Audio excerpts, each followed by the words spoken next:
Hapa ni maeneo ya mji mdogo wa Mikumi katika tarafa hii ya Mikumi, kata hii ya Mikumi, wilaya hii ya Kilosa, ambapo kama ambavyo mnaona tokea usiku wa saa 8 leo, usiku wa kuamkia leo,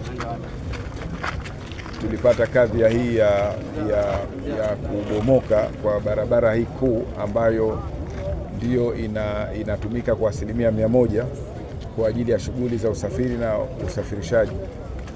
Kadhia mnayoiona mbele yetu ni kwamba hili ni daraja ambalo linaunganisha baina ya Mikumi kwa maana ya kwenda barabara ya Iringa na kwenda barabara ya Morogoro kwa maana ya Dar es Salaam, lakini huku kwenda Mikumi, Kilombero, Ulanga pamoja unakwenda zako mpaka Njombe. Lakini tokea saa 8 usiku ya leo mawasiliano haya yamekatika na kusababisha usumbufu kidogo kwa wananchi, lakini hata kwa bidhaa ambazo zimekuwa zikisafirishwa. Ndio maana mtaona kuna msururu mrefu wa magari ambayo yamekuwa yakisubiri kupita katika njia hii. Bahati nzuri njia yetu hii inabeba kianzo kikuu cha uchumi, kwa maana ya kwamba ni njia ambayo inatumiwa na wafanyabiashara wengi. Kwa hiyo mapato ya serikali kwa kiasi kikubwa yanategemea barabara hii kwa namna moja ama nyingine, kwa upande wa mkoa, lakini hata kwa upande wa taifa. Kwa hiyo adha hii ambayo imetokea siku ya leo kwa kiasi kikubwa imeleta usumbufu, lakini kwa kiasi kikubwa imesababisha kidogo mambo kutokwenda vizuri kwa ndugu zetu wafanyabiashara, lakini hata na wananchi wale ambao wanategemea kwenye kujitafutia riziki za kila siku. Kazi kubwa ambayo inafanywa na serikali ni kurudisha miundombinu hii ya barabara.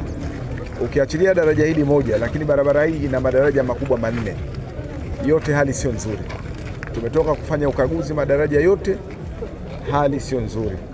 Na tunamwomba Mwenyezi Mungu mvua hizi basi kidogo ziwe za kheri ndani yake, lakini kama mvua hizi zitaongezeka kidogo, hali ya barabara hii itakuwa mbaya sana kutoka leo hadi siku ambazo pengine zinazosogea huko mbele. Kwa hiyo pamoja na jitihada ambazo serikali ya mkoa kwa maana ya TANROADS pamoja na taasisi nyingine kwa mashirikiano, wenzetu wa Kilombero Sugar na wao kwa mashirikiano, bado kunahitajika nguvu za pamoja ili kunusuru maafa makubwa zaidi yasiweze kutokea. Tunaamini kabisa, nilikuwa nazungumza na Mheshimiwa Mkuu wa Mkoa muda mfupi uliopita pale Morogoro kwa ajili ya kuweka mikakati ya pamoja na tahadhari endapo hali hii itaendelea hivi ambavyo nimetoka kueleza, sababu maji ni mengi na yana nguvu kiasi kwamba ukiachilia mbali miundombinu hii ya barabara, lakini hata baadhi ya nyumba usiku wa kuamkia leo zimeingiliwa na maji. Taarifa nilizonazo na mpaka mchana wa leo karibia kaya 118 zilikuwa zimeathirika na mvua hii ya leo. Maji ni mengi, yameingia majumbani. Wananchi wamepoteza mali, lakini wananchi vile vile wamepoteza baadhi ya vitu vyao muhimu. Kwa hiyo nao pia tumewatafutia sehemu ama tunaendelea kuwatafutia sehemu kwa ajili ya kuwahifadhi. Lakini kubwa zaidi sasa hivi ni kuhakikisha kwamba miundombinu ama kuhakikisha kwamba mawasiliano haya yanarejea haraka iwezekanavyo. Na hivi ninavyowaambia, kwa jitihada hizi ambazo zimefanyika na mashirikiano ambayo yamechukuliwa, tunaamini mpaka kufikia saa 2, saa 3 usiku wa leo huduma hii itakuwa imesharejea. Lakini wakati tukirejesha huduma hii, tunaendelea kutathmini hao madaraja matatu ambayo nimetoka kuambia, tumetoka kuyatembelea, nayo pia hali yake sio nzuri.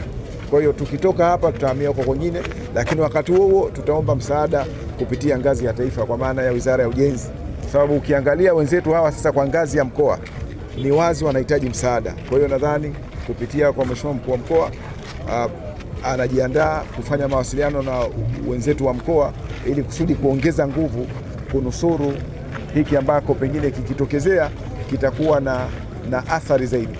Arestas Paul Fundisha ni mwathirika wa hili janga la leo. Natokea Kilombero, nimefika hapa mida kama saa 6:30, 7 kasoro hivi. Leo tunakutana na hili janga. Sasa mpaka sasa tuko hapa, hatuelewi tutatoka saa ngapi maeneo haya, tunasafiri kwenda Iringa. Kwa hiyo tupo tunaangalia kinachoendelea. Tunashukuru kuna jitihada zinaendelea, lakini hatuna uhakika kama zitakwisha saa ngapi. Naomba tusaidie sana kwa umakini katika jambo hili la barabara yetu ya Kilombero hadi Ruaha hapa Mikumi. Yangu ndio haya. Kama sehemu ya usafirishaji mnaathirika kwa namna gani? Tunaathirika kwa namna kubwa. Tunapoteza mafuta kutoka pale hadi hapa, tunafaulisha abiria wengine unawarudishia nauli zao, hawaendi, kwa hiyo sisi tunabaki hatuna kitu, tumepoteza mafuta ya bure.